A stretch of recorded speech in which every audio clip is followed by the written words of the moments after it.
defiant to the end.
You seem familiar.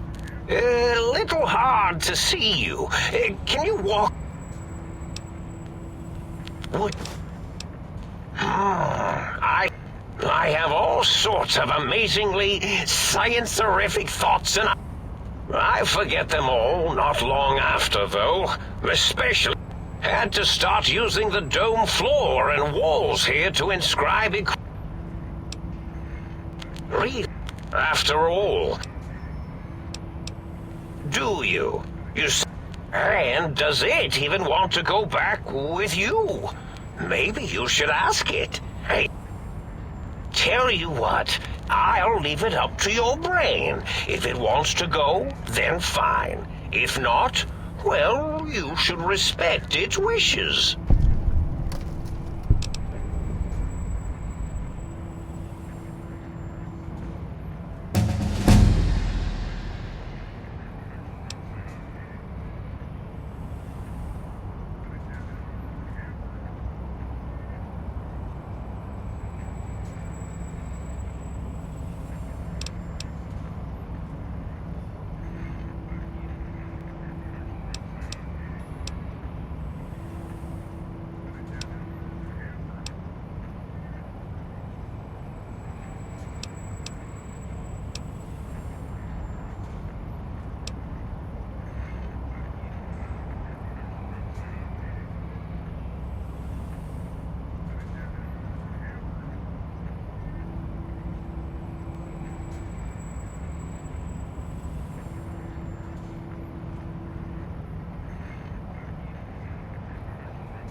Oh, you seem familiar. A little hard to see you. Depth perception is a problem. Should look at getting the visual nerves. Would you care? I have all sorts of them. I forget them all not long after, though. Had to start using the dome floor and wall.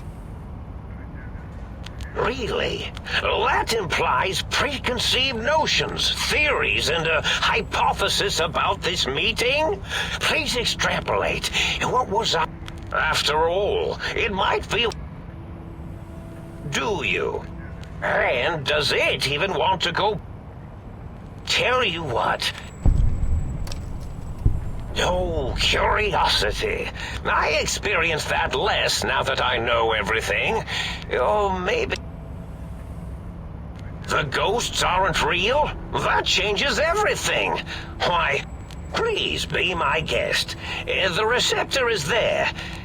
Oh, yes.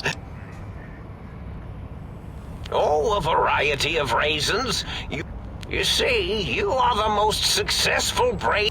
If you were to go back with... Your brain could be popped back in. I'm not sure, except that I'm sure there's... Even if I forget them occasionally. Well, every scientist... How scary, I thought. Then I thought, what if they... Then I thought about... Yes, this is getting interesting. You are just filled with these... Oh, I was probably tripping hard on Psycho when I sent that. So many chems, such varieties. Whenever I take Mentats, I can feel... As for the Psycho, sometimes get the chem dispositories and... Did I? Maybe you and your brain are quite alike. I'm sure it... Dr. Mobius. Rather catchy, isn't it? It's my name. This name's as real. Someone's been watching too many old...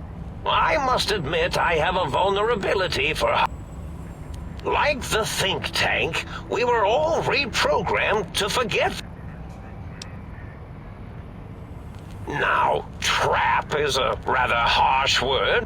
But, yes, I did. It takes some... I certainly didn't until you...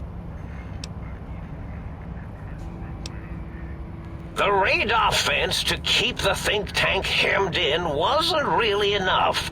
They keep testing things. They would have found a way to disarm it. I suspect I have Plan C's in place, but I may have coded myself to forget them, just in case.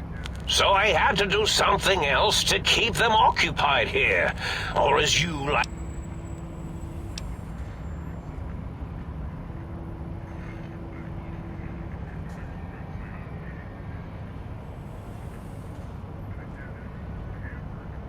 Oh, you figured it? Dr. O, which is actually not his real name multiplied, since you can't multiply his real name in the first place. Ouroboros, Klein, they have all forgotten themselves. And not only themselves, but the world.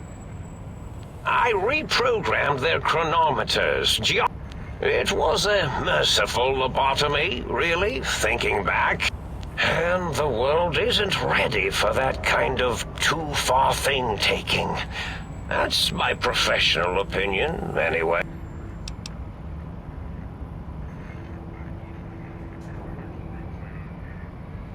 Really? It is so unlike me to make an error.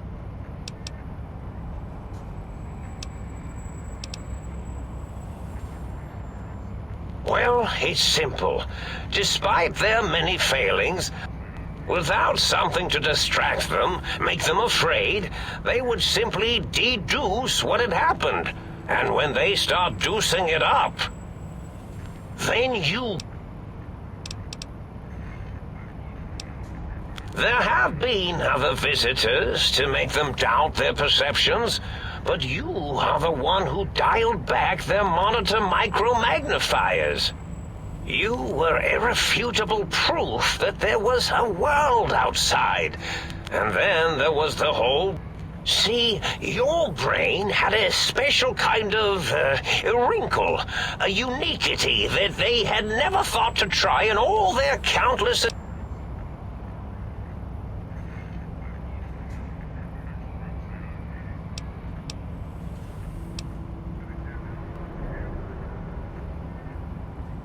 Yes, very good.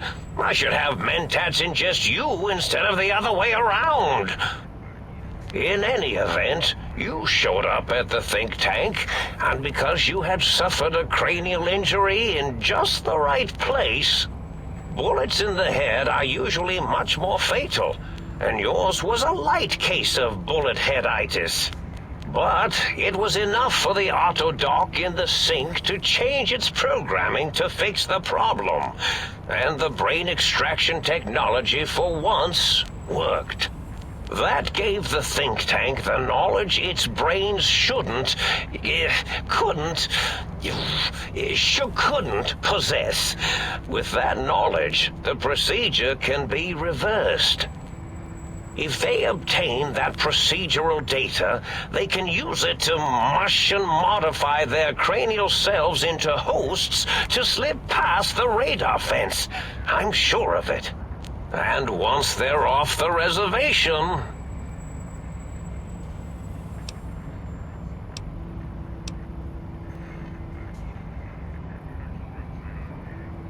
I consider coincidence to be profanity, along with the words astrology, herbal tea.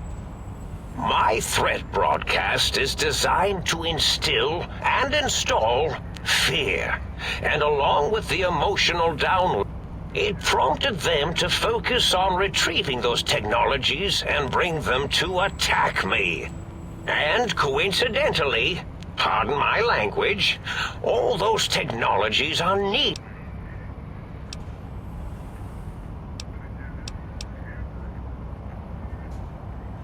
Oh, that means my plan is a total failure. That is unfortunate.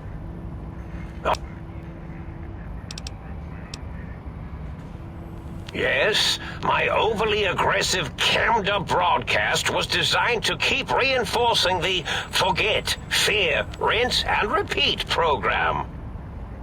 Oh, and the get me the things to castrate your only... But I couldn't delete you or your arrival any more than I could the other visitors. Only...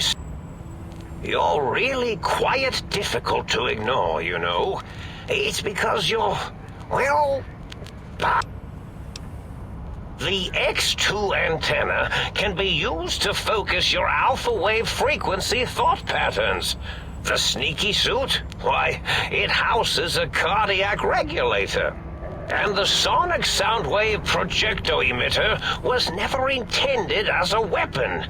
It was a medicinal vertebrae pulse desensitizer. In short, brains, a heart, and courage. Spine. I think there was a story once where a band of they had them all the time in the story. Didn't stop them from murdering to get them. And it won't stop the think tank. Indeed, the goodbye part of our little chat.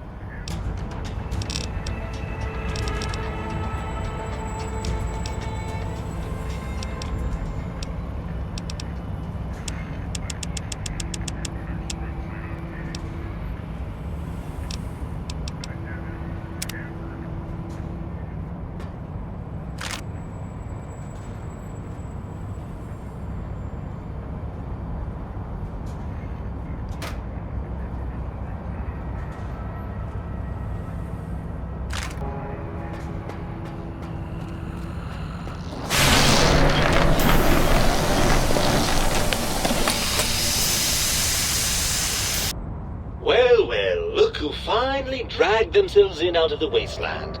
And where have we been? Well, as to that, you'd be surprised how hard a feminine-sounding voice modulator is to find in the Forbidden. It's not as though brain-sustaining life support tanks grow on trees. I had to take what I could. Lovely. Figured that out, have we? Would you like a cookie?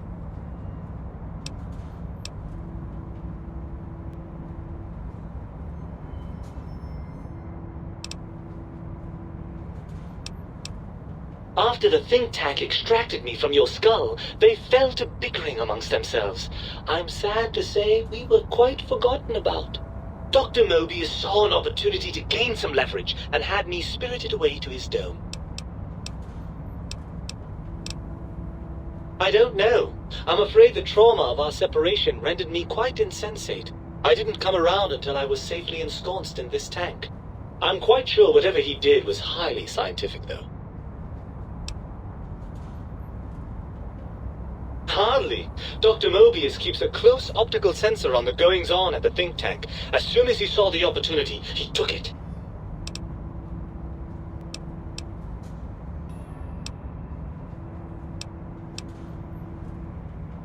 Well, that's a fine how do you do. Me, quote, dick, unquote. As if I'm the one responsible for the way you carry on gadding about the... I'm not the one that makes us clamber around Technus-infested ancient vaults or go charging off to New Vegas on missions of ill-conceived revenge.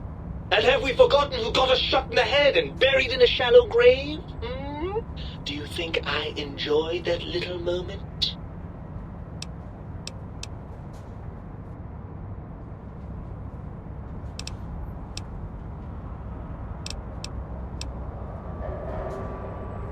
Fun? Fun?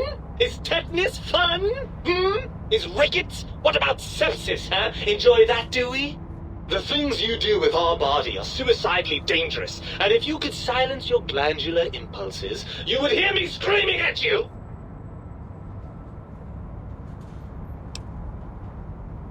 I'm not going to lie to you. The prospect is definitely not that appealing. Look at it from my perspective. Here I have peace, quiet, and safety. In your head, I've got poison, radiation, grisly injuries, and biological functions. Do you know how much more you can get done when you're not constantly looking for places to urinate? It's quite a lot, I can tell you.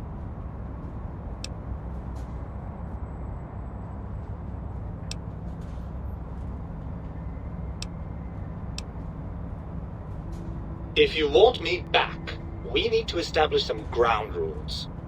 First, showers! Second, regular checkups. Regular, mind you, and from a reputable doctor. That Julie Farkas woman, for example, she seems to know a thing or two. Third, you need to listen to me more than your hormonal choir and genitalian orchestra. Promise me that, and you've got a deal.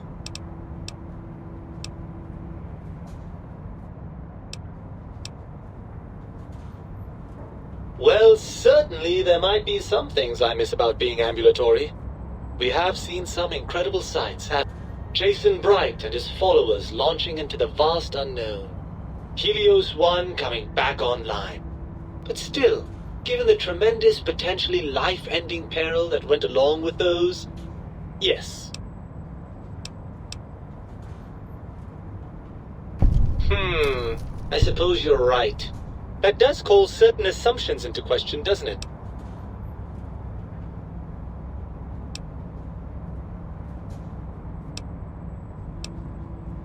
Indeed, quite the conundrum. How do you suppose we resolve it?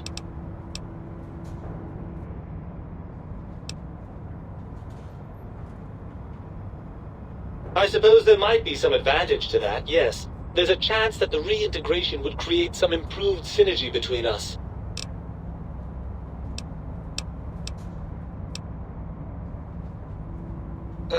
It's not that I didn't like being in your head, you understand.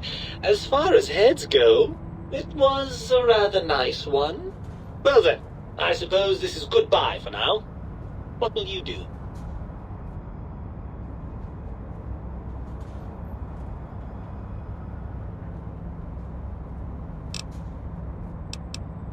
Will you take some free advice from your brain? Don't trust the think tank. They're fiercely protective of their technology, and none of them is likely to share it willingly.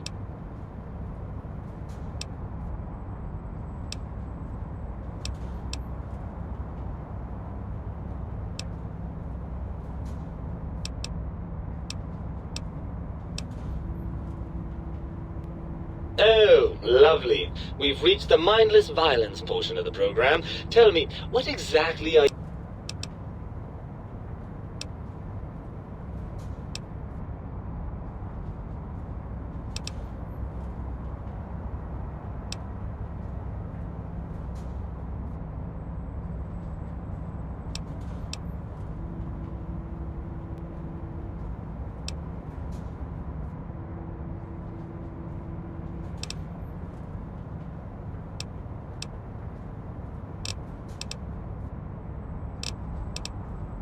With an attitude like that, it's small wonder you got yourself shot in the head.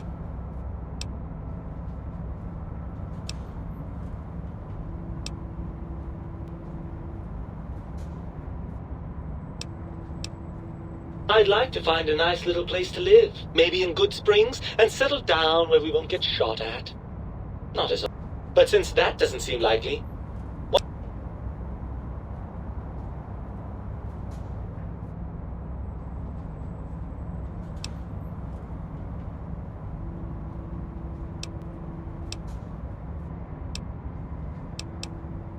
Right! Look out, think tank! This brain is coming out! I suppose now that we're reunited, you'll want to fill your torso up with those other meaty parts the think tank took from us. Personally, I think your upgrades are quite a bit better. But now that I'm with you, the Sync's autodock can plug them back in no problem. Right then, off we go. Klein will be in for a nasty shock when he realizes the pacification field won't work on a mind and body reunited.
right ID of service.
The lobotomite returns. Our lobotomite. Has Dr. Mobius been denominated?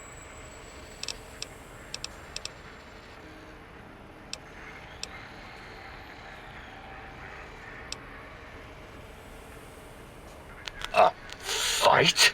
I've never been in a... Colleagues! Think tank! Alert! Alert! Fight!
As it had been in the years before the Great War, Big Mountain, the Big Empty, became home to one of the brightest minds of the 23rd century.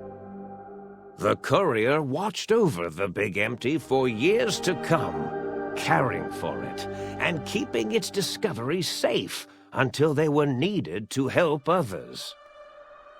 Which had always been Big Mountain's purpose. Past the laboratories and science, it had always been intended as a place to build the future of all mankind. The courier had scoured much of the Big Empty, although secrets still remained in the crater's depths. Perhaps that was for the best, however. Curiosity, while sometimes rewarded for its efforts, often proves to be equally dangerous. Dr. Mobius continued his research undisturbed in the Forbidden Zone. As much as he had attempted to create better scorpions, he tried the same with humanity, with considerably less success. These failures didn't bother him overmuch. Once the rush of mentats wore off, he forgot he had failed in any event. After all, the bright young mind who had come to visit him in the Forbidden Zone had already exceeded his expectations. The sink atop the dome bustled with the voices of a small town, constantly chirping, arguing, and snarling at each other. Still, this all happened productively in the interests of its new owner. The Sync Central Intelligence Unit discovered, despite its inversion code, it was comforted by the sense of community the other personalities gave it. The biological research station, obsessed with seeding everything in sight, requested a transfer to the X-22 Botanical Garden, so that it might, in its own words, sensually fertilize the garden's smooth contours. The garden sent back a polite refusal, saying it had prior commitments with a vault it had helped infect before the war. The book chute continued to devour all seditious materials until it nearly choked on a paperclip.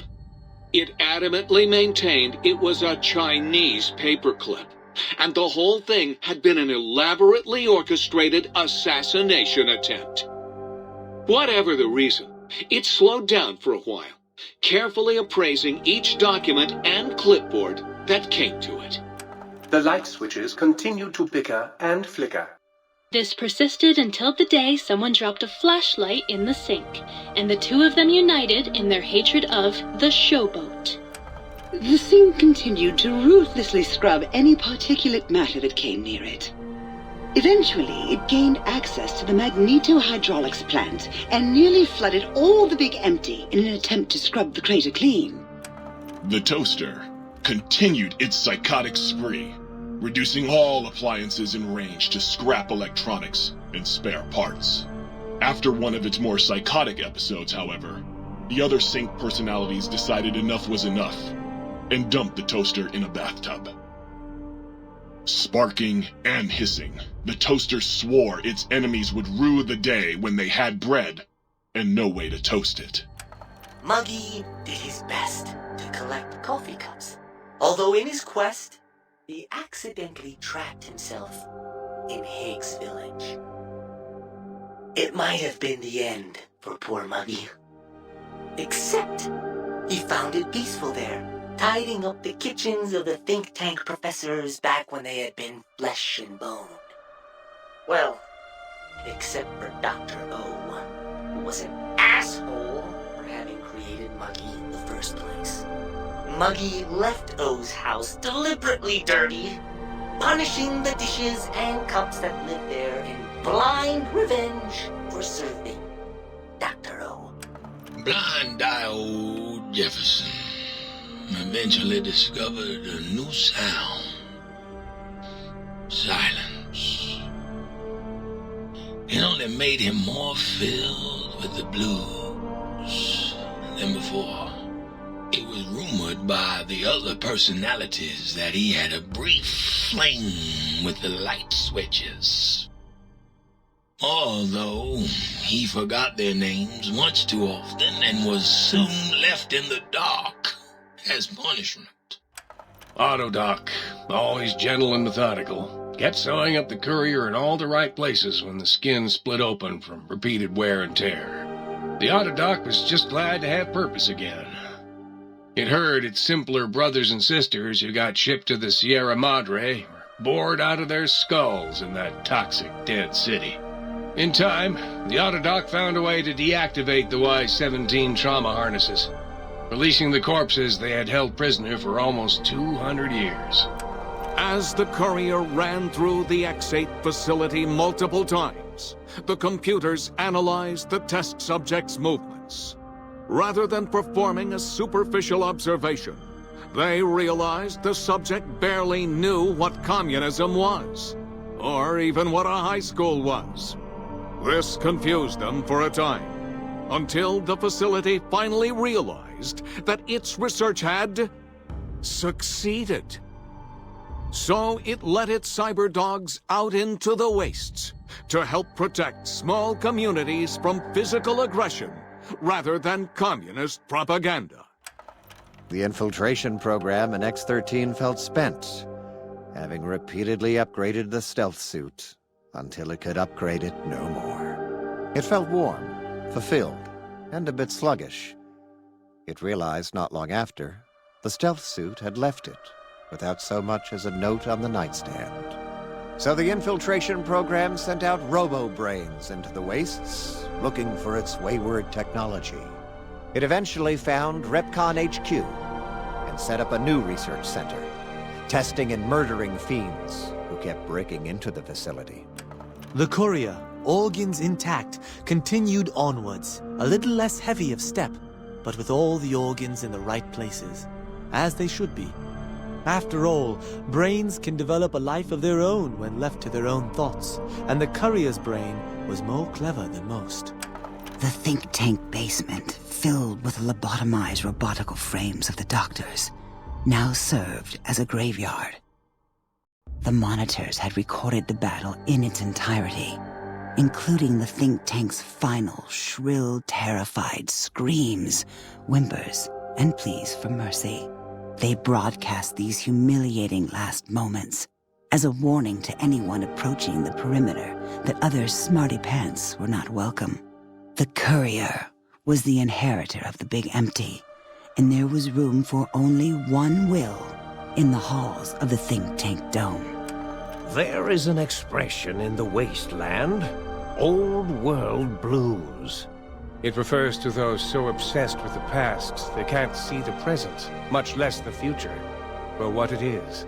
They stare into the what was, eyes like pilot lights, guttering and spent, as the realities of their world continue on around them. Science is a long, steady progression into the future. What may seem a sudden event often isn't felt for years, even centuries to come. In the times following the Second Battle of Hoover Dam, however, Old World Blues took on a new meaning. Where once it was viewed as a form of sadness, nostalgia, it became an expression describing the potential for the future. It can be easy to see science as evil, technology unchecked as the source of all ills, all misfortunes. With the courier at the helm, science became a beacon for the future. There was old world blues, and new world hope. And hope ruled the day at Big Mountain. We could say more, but the stories in the Big Empty speak for themselves. Now armed with the transportal Ponder, the courier could return to the dome at any time and crack open the secrets of the Big Empty one by one. The sink sat vigilant, waiting for its master to return, shoes covered in Mojave dust. Only one road yet remained, and it was one the courier had to walk alone.